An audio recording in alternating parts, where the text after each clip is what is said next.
grassland or wasteland. The great thing about a photograph is that it shows you exactly what's there.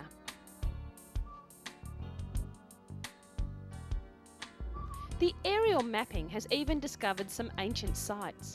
One settlement called Crompton Scorpion, which was an original Domesday settlement, can be seen in the photograph. You can see the outline of the village, which has now disappeared, and now there's just a manor house left.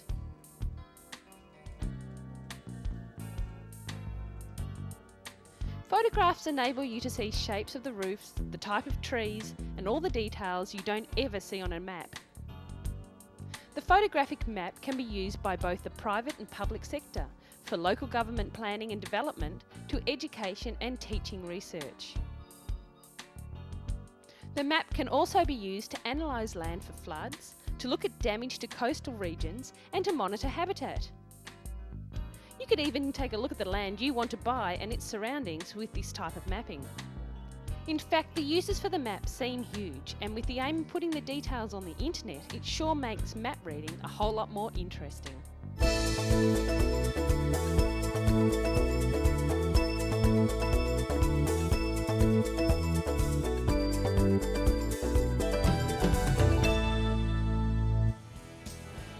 It's not a pleasant procedure, but the techniques shown here are carried out in hospitals daily. An endoscope containing a bundle of fibre optic cables is used by doctors to take a closer look at the patient's internal organs. Up to 2 metres of flexible tubing is swallowed or inserted to obtain detailed images of the gut. But in future, such devices could be replaced by a much smaller one, a tiny capsule endoscope. It's about the size of a fairly big antibiotic capsule. You just pop it in your mouth and swallow it down, and once it's gone down there, you don't feel anything. The capsule measures less than 1 centimetre by 3 centimetres, and it's easy for the patient to swallow. After it leaves the mouth, natural contractions carry it down the gullet, through the stomach, and into the small bowel. In order to receive the images, you have to wear a belt across the tummy. The images are downloaded into a recorder. It's about the size of a personal stereo, so you can just walk around with it. The capsule is uninfected by digestive juices and can record up to 6 hours of high-quality pictures as the patient continues their life as normal, if you can call walking around with a camera in your stomach normal. The images are examined later by doctors for abnormalities. Already 20 volunteers have tested the capsule to make sure it's safe. It's hoped it will be widely available for general use within a year. According to some scientists, this is just the beginning. Now, I won't go into details about how this very expensive piece of technology comes out, but I'm sure you have a pretty good idea. All in the name of science.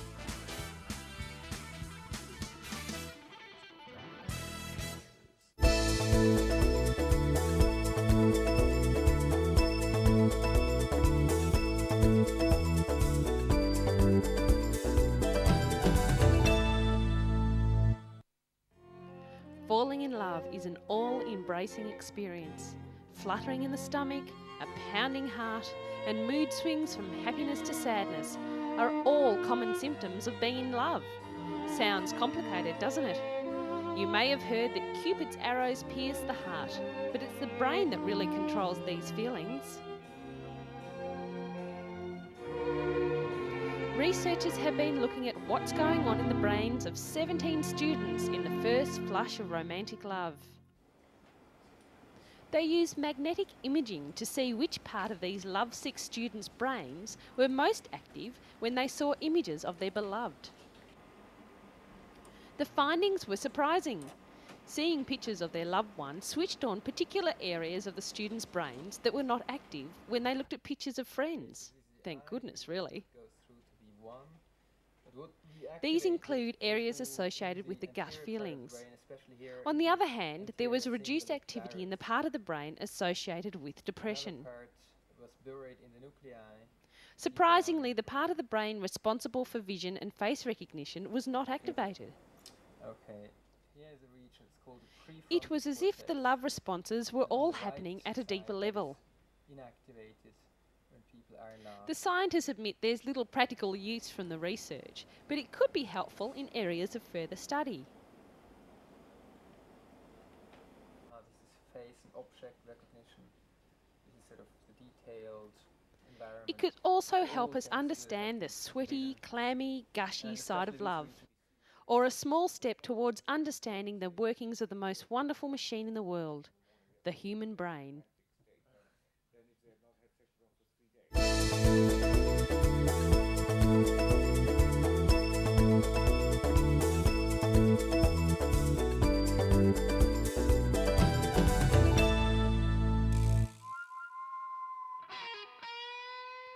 Space research is responsible for a range of mechanical equipment we use every day.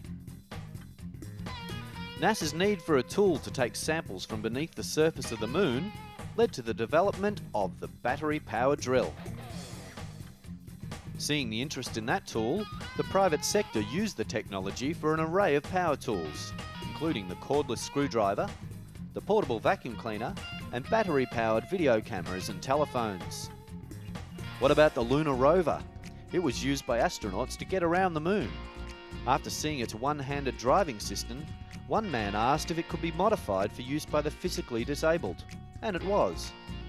The uni-stick driving system requires one hand on the control to accelerate, turn, and brake.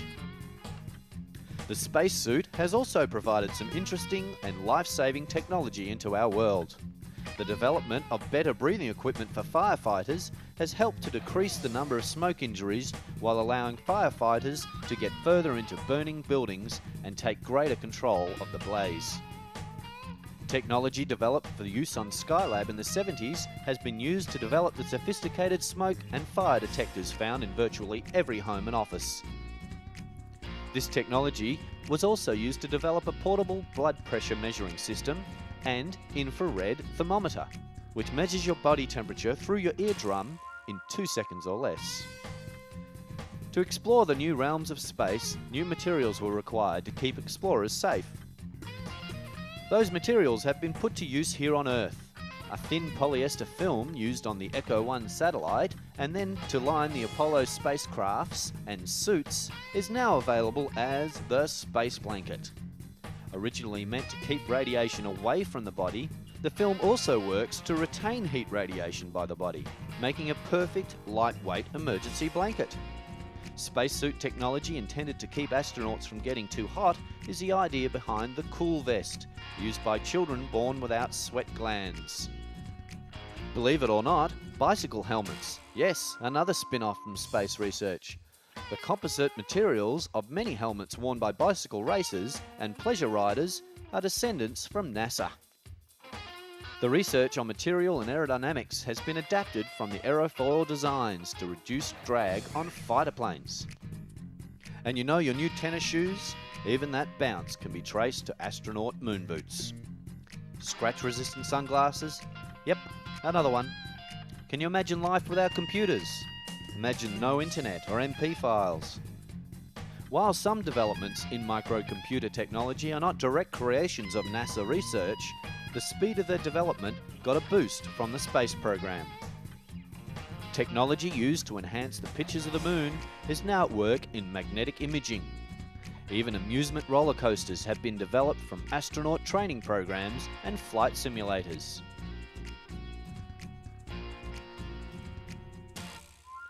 And there's more on the way. Created as a flight experiment to grow large three-dimensional clusters of cells during space flights, the bioreactor provides an environment here on Earth where three-dimensional clusters of delicate tissue can be grown outside the human body. Samples can be used for medical treatments for illnesses or injuries and for the medical research on such diseases as cancer or AIDS. The implantable device, with just one moving part, is used to assist a weak heart until a transplant becomes available, or, in some cases, makes a transplant unnecessary. This method of preserving blood samples from astronauts in space is the idea behind the dry blood chemistry method. With this, faster analysis of blood samples can be obtained on Earth without the need for a bulky powered freezer. Development in growing food in space has led to artificial soil, which doesn't need fertiliser. This means no runoff from chemical byproducts when you water your garden. With all this amazing technology the space program has provided, we have developed a better and more efficient world to live in today. Let's look forward to the next instalment to come.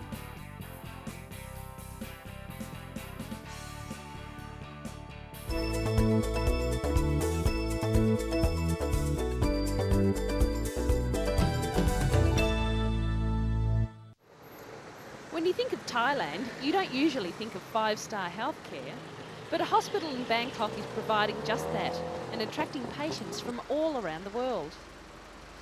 Some people come to Thailand for the elephant rides, others come for a relaxing break by the beach, but more and more people are coming for health holidays, taking advantage of the first-class medical care that is on offer. The major provider of this care is Bumrungrad Hospital in Bangkok. Patients claim it's more like a five-star hotel than a hospital. Bumrungrad is one of the largest private hospitals in Southeast Asia, treating more than 500,000 patients each year. More than 130,000 of these patients come from outside Thailand. The majority of foreign patients come from neighbouring countries where the healthcare system is not as advanced, such as Bangladesh and Cambodia. But many people from America and Australia are now travelling to Thailand for specialist care or cosmetic surgery at a fraction of the cost. People are very surprised when they come into an environment that is truly five-star in terms of its comfort.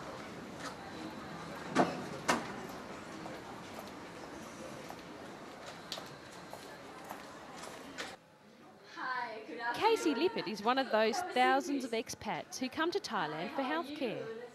Originally from the United States, she now lives in Bangladesh. Her family couldn't survive without frequent health visits to Bangkok. Her daughter Melissa is being treated for skin problems in this latest visit. But this one will help to clear up the pimple faster.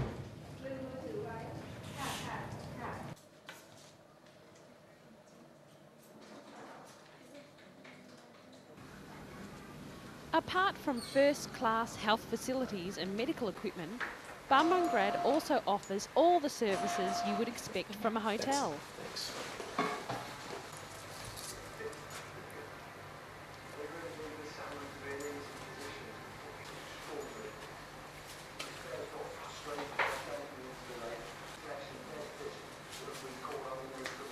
Patients are greeted by a personal assistant on arrival who takes care of admissions and appointments. Accommodation can be arranged for relatives at the hospital's very own service departments.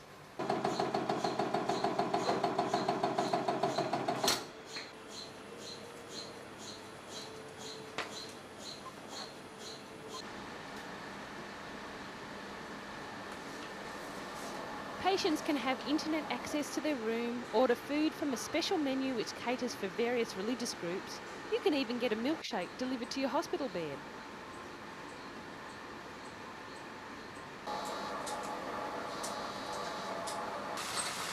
This sure is one hospital that makes not feeling well into a real holiday.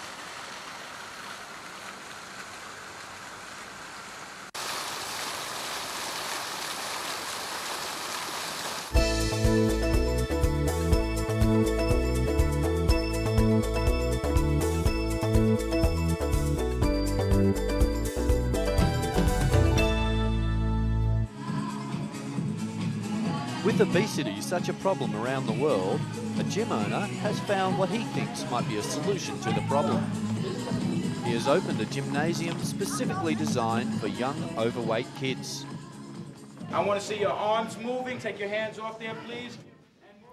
The machines are mini versions of those one would find in an adult gym, but specifically designed to prevent children from hurting themselves. Total Youth Fitness caters to children aged 6 to 16 years old. and its aim is to produce strong and physically active kids. The child obesity epidemic is being blamed on unhealthy diets, overeating and declining physical education in school. With the amazing new computer games available, experts also say modern-day kids are spending more and more time in front of their computers rather than running around and burning off calories. Some fear a gym geared to children will make the kids too conscious of their figures at too early an age, a criticism rejected by the gym's founder, who claims that by losing weight, the youngsters gain in confidence. Medical sources say the number of overweight children in the United States has doubled in the past 20 years, with at least 1 in every 4 children being 20% above the ideal weight. Overweight children tend to develop problems of heart disease, hypertension and depression. So get those bodies moving.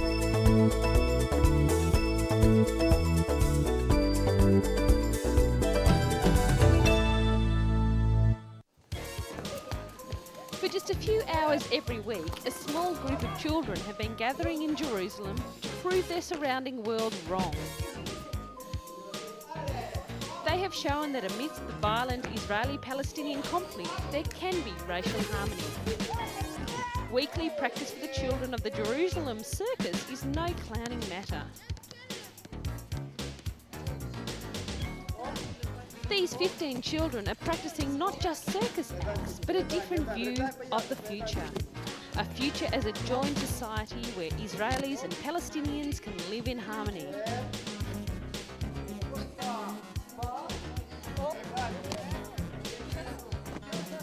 Alicia Tobias, the organiser of the Jerusalem circus, believes in her creation of a peaceful environment. This is a place where the violence outside is forgotten for one moment, she says, and 15 school children are proving she may be right. For most Israelis and Palestinians, as well as for many students, it is almost impossible now to imagine a future free from violent conflict. The pupils of Tobias School say they don't talk politics much, and some say their future is likely to remain dominated by constant strife between the two divided populations. But the same children have begun working with each other, crossing the divide that has affected the land they live in. Tobias started the Jerusalem Circus a year ago. A non-profit organisation, the circus teaches children circus skills with the ultimate aim of performing in Israel and the West Bank. The circus school soon proved popular with the Israeli and Arab communities in and around Jerusalem. The children are from as diverse backgrounds as their trainers, one of whom is a Russian immigrant and former circus performer, and the other a Palestinian actor. The Israeli children come from immigrant and conservative backgrounds as well as left-wing homes, and the Arab children come from Israeli, Arab and Palestinian communities in and around Jerusalem. The circus children intend starting circus performances in the next few months and are busy perfecting a mix of coordinated and individual acts. Despite the violence, there is still hope to perform street circus acts in front of Israelis and in the West Bank.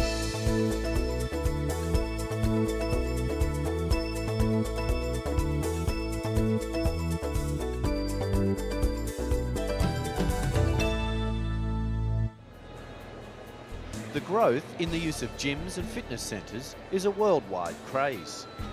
The Sports Industry 2001 exhibition is an example of all that is new in fitness gear and health products.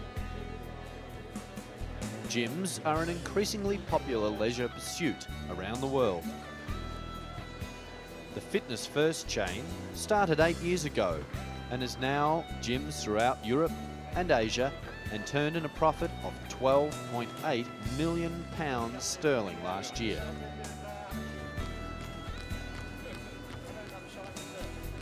In a bid to make people fitter and healthier, some governments are considering bringing in a scheme to encourage doctors to refer patients for exercise. Some of the apparatus seen in today's gyms look relaxing, some more like torture equipment. But there is every sign that the appeal of modern gyms will continue to grow.